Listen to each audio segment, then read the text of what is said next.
Célébration ce jeudi 3 mai de la Journée mondiale de la liberté de la presse. En cette occasion, le président Martelly a rencontré plusieurs patrons de médias au Palais national. Le chef de l'État a fait remarquer que la liberté de la presse est garantie sous sa présidence, tout en promettant de travailler davantage pour le renforcement de cette liberté. Toutefois, M. Martelly a indiqué qu'il n'écoute plus les nouvelles à travers les médias. Selon lui, les informations véhiculées à travers la presse ne sont plus crédibles. Il a également plaidé en faveur de la mise en place d'une école de journalisme qui pourrait former des professionnels du métier. J'ai conscience que la libre circulation de la communication chez nous requiert un double exercice de la part du pouvoir et du côté des médias. Dans mes rapports avec la presse, il y a eu des malentendus et des mésinterprétations. Cependant, je vous garantis que j'ai un profond respect pour la presse haïtienne et pour la presse en général. Respect qui est à la base même de la naissance de la démocratie de notre pays. Du 14 mai dernier à aujourd'hui, il n'y a eu aucune atteinte aux droits des journalistes. Cependant, les médias ont à veiller à ce que les informations fournies souscrivent à des critères de responsabilité citoyenne. Autrement, la liberté dans le domaine de la communication se change en licence. Elle est antidémocratique et elle conduit à l'anarchie. Je vous encourage à vous unir, à vous réunir, à vous organiser, à monter un projet pour avoir une école professionnelle du journalisme plus performante pour que ce métier puisse être mieux perçu et mieux contrôlé par vous, directeurs de médias. 2, je vous conseille aussi de travailler à mettre sur pied un comité d'éthique qui se chargera d'élaborer un code d'éthique. Comité et code chargé d'encourager et de promouvoir le journalisme professionnel.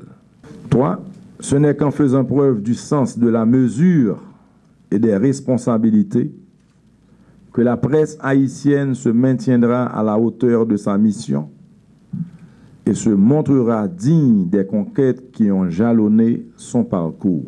4, je profite pour vous encourager également à jouer votre rôle, qui est non seulement d'informer, mais aussi et surtout de former, d'éduquer, de motiver et de conscientiser. L'État compte sur vous tous pour bâtir une nouvelle Haïti. Cette Haïti ne peut être construite sans votre participation ni votre implication citoyenne. Les députés ont ratifié ce jeudi le choix de Laurent Lamotte comme Premier ministre après plusieurs heures de débat. Après sa ratification par les sénateurs et les députés, le Premier ministre désigné doit présenter en chambre séparée l'énoncé de sa politique générale. Si le Parlement accorde un vote favorable à la déclaration de sa politique générale, Laurent Lamotte deviendra ainsi le chef du gouvernement du président Michel Martelly.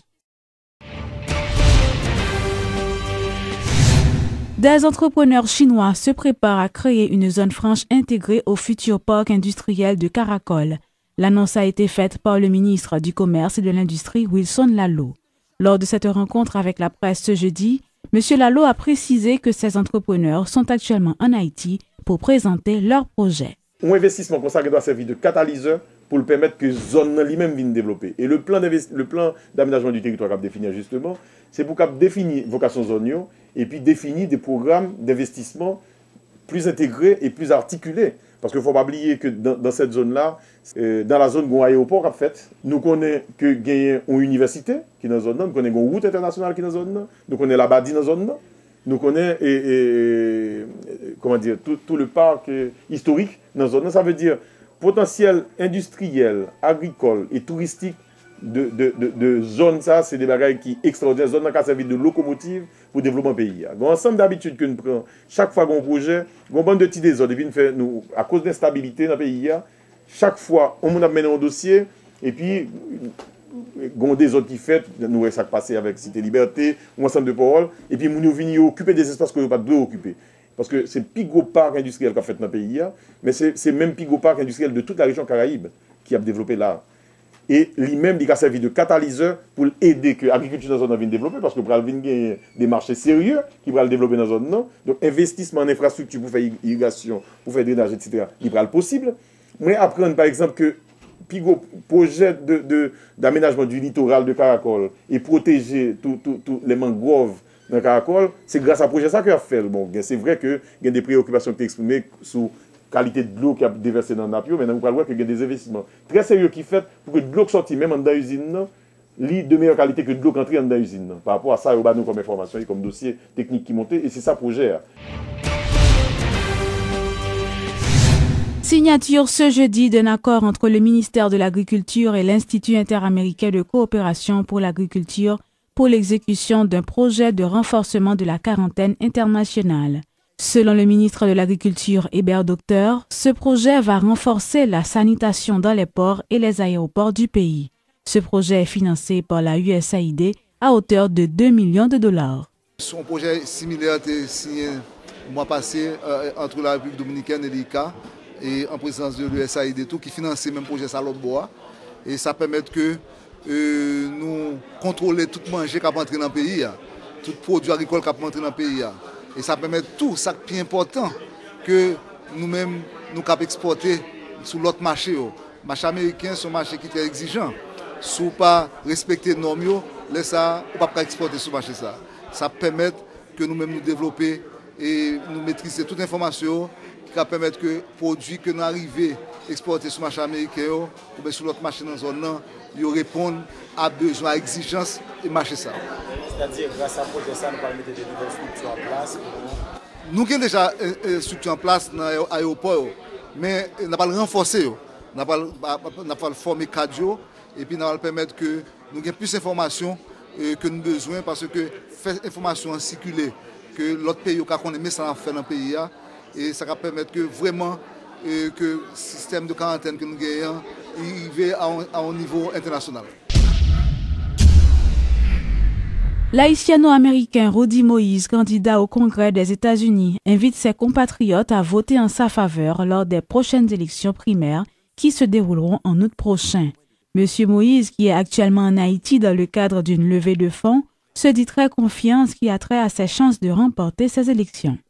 Un jeune homme qui fait dans le pays ça, et puis rentrer aux États-Unis à l'âge de 17 ans, et puis m'apprendre l'anglais, et puis qu'on y en a pour moi à l'école de médecin, mal dans l'école de business, j'ai un master en business administration. Après ça, moi avocat tout, à l'école de droit pendant que je pratique médecine et me licencié comme avocat aux États-Unis. Après ça, je suis entré dans l'armée américaine, dans l'Air Force, et puis je suis arrivé colonel. Et pour arriver colonel, j'ai une série d'études pour faire pour ça.